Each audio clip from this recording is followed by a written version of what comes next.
I didn't think about the truth much. I just understood it as a concept, but over the last few years, the truth has become, it feels as rare as hen's teeth now. It's buried in a pile of untruth. It's little flecks of gold dust in concrete rubble. And I have become quite determined about the truth now, and being determined to tell the truth, because I feel that we are being compelled to say certain things that to me are not true, but to say them is to is to be in with the in crowd, and to avoid the kind of personal disaster that might befall anyone straying from certain accepted orthodoxies. And that has really inspired in me a determination to tell the truth, and simultaneously a refusal to repeat lies has been part of my experience of it. And yes, you're right, authenticity. I feel as if politicians and elected officials out there now, they don't feel authentic. They seem to me to be just saying whatever it is that they think will keep them in a job. The last thing they want to do is fly in the face of popular opinion and say anything that they actually mean.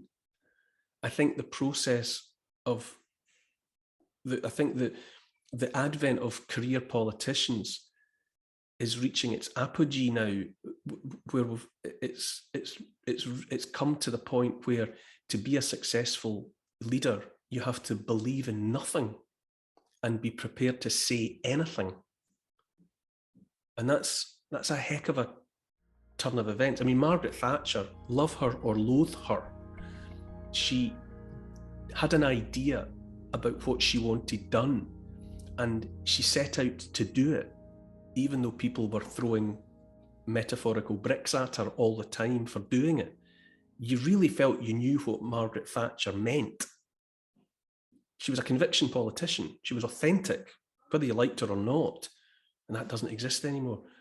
Authenticity is hard to find. And yeah, you're right. We're now in a world of artificial intelligence that can create, I mean, a lot of the stuff out there on social media is created by bots, robots. It's not even created by people.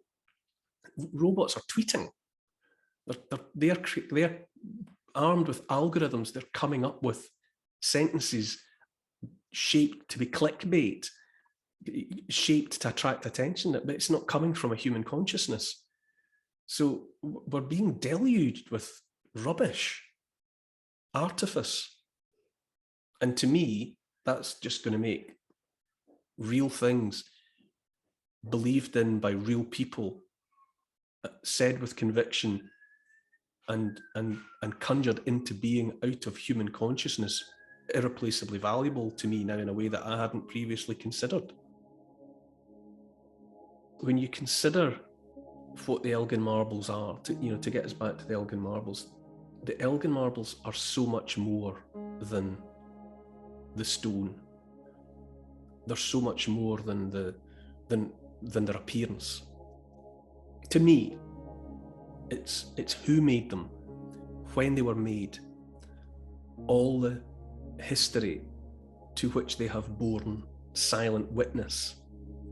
And it's also the story of the Elgin Marbles. It's their acquisition, rightly or wrongly, by Lord Elgin. It's their coming to Britain. It's them ending up in the British Museum.